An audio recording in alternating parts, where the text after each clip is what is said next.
بسم اللہ الرحمن الرحیم۔ السلام علیکم۔ آج 21 اگست بروز ہفتہ ہم بات کریں گے 3 اہم کیسز کے حوالے سے۔ قاضی فیض عیسیٰ صاحب نے پتہ نہیں کیا سوچ کر نوٹس لیا تھا، لیکن ان کا وہ خواب پورا نہ ہو سکا، اور قائم مقام چیف جسٹس عمر عطا بندیال صاحب نے ان کی امیدوں پر اور ان کے خوابوں پر اور ان کے ساتھ ان کو واٹس اپ کرنے والوں کے خوابوں پر، وہ مریم نواز ہوں، وہ حامد میر ہو، وہ متی اللہ جان ہو یا کوئی بھی ہو، جس طریقے سے میں بطور قانون کا طالب علم یہ کہہ رہا تھا 2 دن سے کہ یہ جو نوٹس لیا گیا ہے، کیا قانون اس کی اجازت دیتا ہے؟ کیا 184(3) میں کہیں اس کی گنجائش موجود ہے؟ ہرگز نہیں ہے۔ اور اس پر اب چیف جسٹس عمر عطا بندیال صاحب نے جو فیصلہ دیا ہے اور جو اہم پیش رفت ہوئی ہے، اور قاضی فیض عیسیٰ صاحب کے لیے بڑی مشکل بن گئی ہے، اور وہ جو امید تھی، جو خواب تھا، وہ کیوں نہیں پورا ہو رہا، بڑی اہم تفصیلات ہیں جو میں آپ کے ساتھ شیئر کرنے جا رہا ہوں۔ ساتھ ہم بات کریں گے، اور میں 184(3) کی آپ کے سامنے ڈیفینیشن بھی اور اس کا جو سکوپ ہے اس کے اوپر بھی ہم بات کریں گے، تاکہ لیگل چیزیں ہمارے جو ناظرین ہیں ان کے نالج میں ہو۔ دوسری طرف جو معاملہ ہے، پی ڈی ایم کا آج اسٹیئرنگ کمیٹی کا اجلاس ہوا، اور اس اجلاس کے آخر پر شاہد خاقان عباسی نے جو بریفنگ دی ہے، وہ بریفنگ کیا تھی؟ وہ ایک مزاح تھا، اور وہ ان کو تاریخی ذلت کا سامنا اٹھانا پڑ رہا ہے، اور اب مجھے لگتا ہے کہ یہ پی ڈی ایم کو دفنا دیں، کیونکہ پی ڈی ایم ایک مردہ لاش بن چکی ہے اور اس میں کچھ بھی نہیں ہے، اور یہ میٹنگز 3 گھنٹے بیٹھنے کے بعد بھی اب تو ان کی پریس کانفرنس بھی کوئی نہیں دکھانے کو تیار۔ کیا ان کی طرف سے اعلامی آیا وہ بھی میں آپ کے ساتھ شیئر کروں گا، لیکن پہلے میں آپ کو بتاتا چلوں کہ رکشہ میں جو لڑکی کو ہراساں کیا گیا، بدتمیزی کی گئی، غیر اخلاقی حرکت کی گئی، وہ جو اوباش لڑکے ہیں اور وہ جو درندے ہیں، ان کی شناخت کر لی ہے پولیس نے۔ یہ سب سے اہم مرحلہ تھا، کیونکہ وہ چلتے روڈ پر انہوں نے یہ گندی حرکت کی تھی، اور جس کے بارے میں مختلف لوگوں کی آراء تھی کہ یہ کیسے ان کا پتہ چلے گا، شناخت کیسے ہوگی، چہرہ نہیں سامنے آ رہا، بہت ساری چیزیں تھیں۔ لیکن میں نے آپ کو کہا تھا کہ پولیس کے پاس بڑے طریقے ہیں، جب پولیس کسی کام کے پیچھے پڑ جاتی ہے، پولیس کر لیتی ہے، اور پھر ہمارے ادارے بھی اس میں اپنا کردار ادا کر رہے تھے، کیونکہ یہ ریاست کی بات تھی۔ اب ایک بات اور ہمیں ذہن میں رکھنی ہوگی کہ یہ ایک طرح کا میں نے اس کے اوپر بڑی جو ورکنگ بھی کی ہے، اور میں نے بڑا سوچا ہے اس کے اوپر۔ مجھے یہ لگتا ہے کہ جو پاکستان کے اندر پاکستان کے دشمن ہیں، یہ جو ایک مافیا ہے جن کو ہم موم بتی مافیا کہتے ہیں، جو ہمیشہ پاکستان میں پاکستان کے خلاف یا ہمارے معاشرے کے خلاف یا مذہب کے خلاف یا ہمارے قوانین کے خلاف آوازیں اٹھاتے ہیں، مجھے یہ لگتا ہے کہ یہ ایک مینٹیلٹی ہے، اور یہ کوئی ایک پری پلان سازش ہے، اور اس سازش میں جو وہاں پر جو مجمع لگا ہوتا ہے، وہ بھی ڈیفینیٹلی جب 2 بندے کر رہے ہوتے ہیں پھر 4 اور ساتھ مل جاتے ہیں، لیکن ہمارے اداروں کو اس کے پیچھے جانا ہوگا کہ یہ خاص مینٹیلٹی اور یہ جو خاص طرح کا ایک یہ پچھلے 5-6 دنوں میں جو کچھ ہوا ہے، کیا یہ کوئی دشمن کا ایجنڈا تو نہیں ہے؟ کیا کوئی خاص طرح کے لوگ تو نہیں جو سوسائٹی میں رن کر رہے ان سارے معاملات کو؟ اور اس میں کیا پاکستان کے اندر جو دشمن ہیں، جو ہمیشہ پاکستان کو بدنام کرنے کی کوشش کرتے ہیں، اور یہ اس طرح سے پوری قوم کو تشویش میں مبتلا کرنا یا پوری قوم کو پریشانی میں مبتلا کرنا، مجھے یہ لگتا ہے کہ یہ اس کے پیچھے ایجنڈا ہے ان لوگوں کا جو ہمیشہ پاکستان کا نقصان چاہتے ہیں، چاہے وہ اندرون ملک ہوں یا بیرون ملکوں۔ اور پھر افغانستان میں جو پاکستان کو کامیابی ملی ہے، اور پاکستان کے اندر جن کو تکلیف ہے، اور جو بھارت، امریکہ اینڈ کمپنی ان کو جو تکلیف ہے، کیا وہ جو ایک اہم معاملہ تھا جس کو ڈسکس کرنا تھا، لیکن پوری قوم کو لگا دیا ہے اس معاملے پر، اور کیونکہ پوری قوم دکھی ہے، پوری قوم تکلیف میں ہے، یہ حقیقت ہے، تو کیا اب یہ جو ابھی ایک نئی ویڈیو سامنے آئی ہے اور اس کے اوپر بھی ورکنگ شروع ہو گئی ہے پولیس کی، تو میں یہ سمجھتا ہوں کہ یہ کوئی پری پلان اس کے پیچھے سازش ہے۔ اداروں کو اس کی طرف بھی دیکھنا ہوگا کہ یہ عام سادہ لوگ نہیں ہیں ہمارے ملک میں۔ میں یونیورسٹی میں اسٹوڈنٹ رہا، ہم نے کالج لائف میں کو ایجوکیشن تھی، یونیورسٹی میں کو ایجوکیشن تھی، اس کے بعد آپ یہ دیکھیں کہ ہم ہائی کورٹ میں ہوتے ہیں، لاہور ہائی کورٹ میں یا بار میں، کبھی ہم نے نہیں دیکھا کہ کسی نے اتنی بدتمیزی کی ہو۔ تو یہ بدتمیز اچانک سے کہاں سے آ گئے؟ ہمارے معاشرے میں خواتین ہیں، وہ سکولز میں بھی جاتی ہیں، وہ یونیورسٹیوں میں پڑھتی بھی ہیں، وہ جابز بھی کرتی ہیں، سارا کچھ کرتی ہیں، لیکن اس کے باوجود تو یہ جو ایک سازش ہے اس کے اوپر بھی ورکنگ کرنی ہوگی ہمارے اداروں کو، اور ان لوگوں کو بے نقاب کرنا ہوگا۔ تو یہ جو ملزمان ہیں ان کی شناخت ہو گئی، اور انشاءاللہ اگلے چند گھنٹوں میں پوری قوم یہ خوشخبری سنے گی کہ یہ ملزمان گرفتار ہو گئے ہیں۔ پی ڈی ایم کا اجلاس ہوتا ہے، اور پی ڈی ایم کے اجلاس کے اسٹیئرنگ کمیٹی کا اجلاس ہے۔ شاہد خاقان عباسی نے پوری قوم کو پی ڈی ایم کا ایجنڈا بتایا ہے کہ پتہ نہیں پی ڈی ایم کیا کرنے والی ہے، اور نکلا کیا ہے، احتجاجی مظاہرے اور جلسوں کی جو ہے وہ انہوں نے کال دی ہے، اور 29 اگست کو کراچی میں یہ جلسہ کرنے جا رہے ہیں۔ مجھے لگتا ہے کہ 29 اگست کو تو یہ جو کراچی میں جلسہ کرنے جا رہے ہیں وہ بلاول زرداری کے خلاف ہی کرنے جا رہے ہیں۔ پہلا جلسہ بھی انہوں نے وہاں پر رکھا ہے، اور 6 مہینے پہلے چارٹر فار پاکستان کا اعادہ کیا تھا، اس پر کام ہوا تھا۔ کمیٹی بنائی گئی ہے، میثاق پاکستان کو مکمل کرے گی، اور سربراہی اجلاس بھی ہوگا۔ اور انہوں نے کہا کہ جو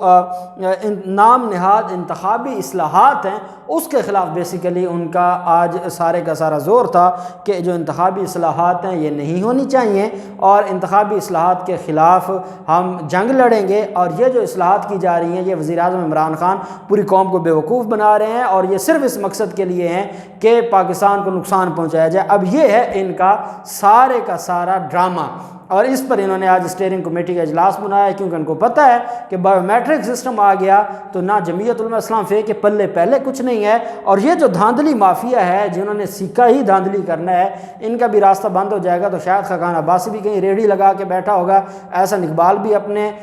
گاؤں کی سڑکوں پہ پھر رہا ہوگا، کیونکہ ان کو اور تو کہیں سے ووٹ ملنے نہیں ہیں، اس وجہ سے ان کو تکلیف ہے، اور اس بنیاد پر انہوں نے آج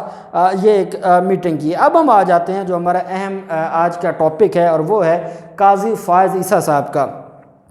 معاملہ۔ اس طرح سے ہے، درخواست دی جاتی ہے 184(3) کے تحت، جو ہمیشہ 2 طرح کے کیسز ہیں جن کو سنا جاتا ہے۔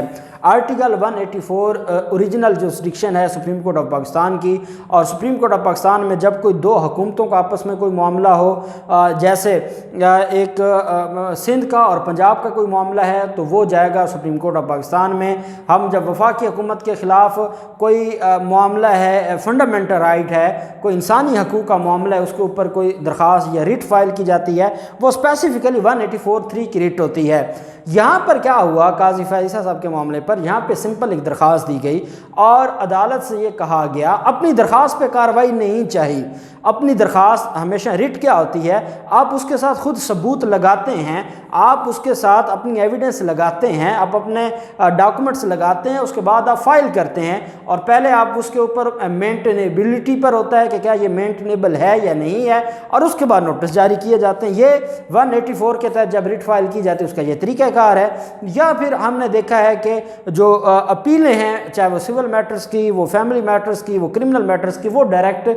جو اپیلیں اپنے نیچے فورمز سے ہوتے سپریم کورٹ آتی ہیں، ڈائریکٹ صرف 184 کے تحت جایا جا سکتا ہے، اور اس کا بھی ایک طریقہ کار ہے جو میں نے آپ کو بتایا کہ آپ درخواست جو ریٹ فائل کرتے ہیں اس میں اس کے ڈاکومنٹس لگاتے ہیں، مینٹینیبل ہوگی تو نوٹس ہوں گے، پہلے مینٹینیبلٹی پر یہ سوال اٹھتا ہے، اور اس کے اوپر، اور ہمیشہ 184 میں آپ تب جا سکتے ہیں جب آپ کے پاس کوئی اور ریمیڈی اویلیبل نہ ہو، اور آخری آپشن آپ کے پاس سپریم کورٹ ہو، تب آپ جاتے ہیں۔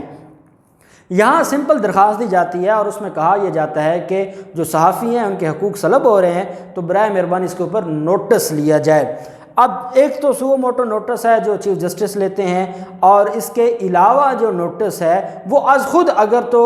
لگتا ہے حکومت کو جسٹس صاحب کو یا کسی بھی آنریبل جج کو یہ لگتا ہے کہ کوئی معاملہ غلط ہو رہا ہے، وہ خود نوٹس لے لیتا ہے۔ اب کسی کی درخواست پر جو نوٹس لینا ہے یہ ایک قانونی سوال تھا، اور اس کے اوپر بڑے سوالات اٹھ گئے تھے، کیا قانون میں ایسی کوئی گنجائش ہے؟ جیسے فار ایگزامپل میں نے کوئی جا کے درخواست دائر کر دی اور میں کہوں کہ جناب ثانیہ ماڈل ٹاؤن پر ایسا یہ جو معاملہ ہوا اور آج تک انصاف نہیں ملا، یا ام رباب کے فیملی کا معاملہ ہے، یا عزیز میمن قتل کیس ہے، یا آپ کوئی اور ثانیہ ساہیوال کو دیکھ لیں، یا نقیب اللہ محسود قتل کیس ہے، میں درخواست دے دوں کہ جناب آپ نوٹس لیں، تو کیا ایسے کو نوٹس لے لے گا؟ پھر تو ہر دوسرے کوئی چلا جائے گا اور وہ ڈائریکٹ درخواست دے گا، پھر تو آپ کے ہائی کورٹس کی بھی ضرورت ختم ہو گئی کہ وہاں کو ریٹ فائل کرنے کی 199 میں ریٹ فائل کرنے کی ضرورت ہی نہیں رہے گی۔ آپ درخواست لے کے جائیں گے سپریم کورٹ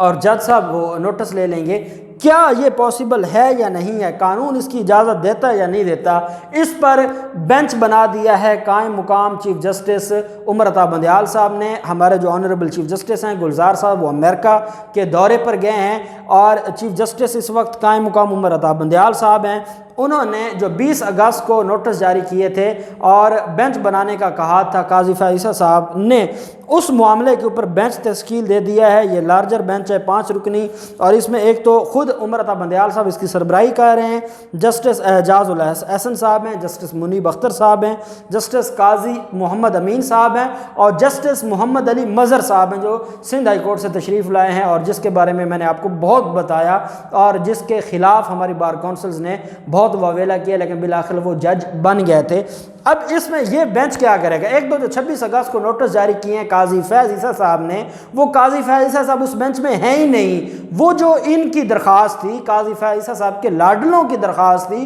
اس پر بھی یہ 5 رکنی بینچ سماعت کرے گا۔ قاضی فیاض عیسیٰ صاحب اس کے اوپر سماعت نہیں کریں گے۔ جو ان کی امید تھی، ان کے گھر ماتم بچ گئی ہے، ان کی امید ٹوٹ چکی ہے، کیونکہ اس بینچ میں قاضی فیاض عیسیٰ صاحب نہیں ہیں، جس کی بنیاد پر یہ سمجھ رہے تھے کہ فواد چودھری کو بھی گھر بھیج دیا جائے گا، شیریں مزاری کو بھی گھر بھیج دیا جائے گا، اور پوری حکومت ختم ہو جائے گی، کیونکہ قاضی فیاض عیسیٰ صاحب نے نوٹس لے لیا۔ ایک تو وہ گیا، دوسرا جو یہ بینچ ہے، ایک تو 26 کو وہ کیس اپنے پاس لگا لیا 26 اگست کو، لیکن اس سے پہلے 23 اگست کو یہ نوٹس جاری کر دیا ہے اٹارنی جنرل کو، ایڈوکیٹ جنرل کو، لا آفیسرز کو، کہ کیا یہ جو نوٹس لیا جانا ہے، جو نوٹس کے لیے درخواست دائر کی گئی تھی اور اس کی بنیاد پر نوٹس لیا گیا ہے، کیا اس کی قانون میں گنجائش ہے یا نہیں ہے؟ کیا یہ طریقہ کار درست تھا یا غلط تھا؟ کیا یہ 184(3) میں فال کرتا ہے یا نہیں کرتا؟ کیا اس کا قانون کی نظر میں کوئی سکوپ ہے یا نہیں ہے؟ کیا نوٹس لیا جا سکتا ہے یا نہیں لیا جا سکتا؟ اس پر، اس نوٹس کی لیگیلٹی پر، اور کیا یہ لافل ہے یا نہیں ہے، 23 اگست کو پہلے اس کے اوپر بحث ہوگی، اور دیکھا جائے گا کہ قاضی فیاض عیسیٰ صاحب نے جو نوٹس لیا ہے وہ اکارڈنگ ٹو لا ہے، اکارڈنگ ٹو کانسٹیٹیوشن ہے یا نہیں ہے، اور پھر اس کے بعد 26 اگست کو جو جواب طلب کیا گیا ہے اس کو بھی یہ 5 رکنی بینچ سنے گا، قاضی فیاض عیسیٰ صاحب نہیں سنیں گے۔ جو یہ پچھلے 24 گھنٹوں سے خوشیاں منا رہے تھے، ان کی خوشیاں اب ماتم میں تبدیل ہو گئی ہیں، اور یہ جو بھی کرتے ہیں وہ ان کے گلے پڑتا ہے، اور انشاءاللہ 23 اگست کو بہت کچھ ہونے والا ہے۔ میں آج آپ کو بتا دوں یہ ایک لیگل پوائنٹ ہے، اور اس کے اوپر بہت ساری چیزیں آنے والی ہیں۔ اللہ پاک پاکستان کا حامی و ناصر ہو۔ بہت شکریہ۔ اللہ حافظ۔ پاکستان زندہ باد۔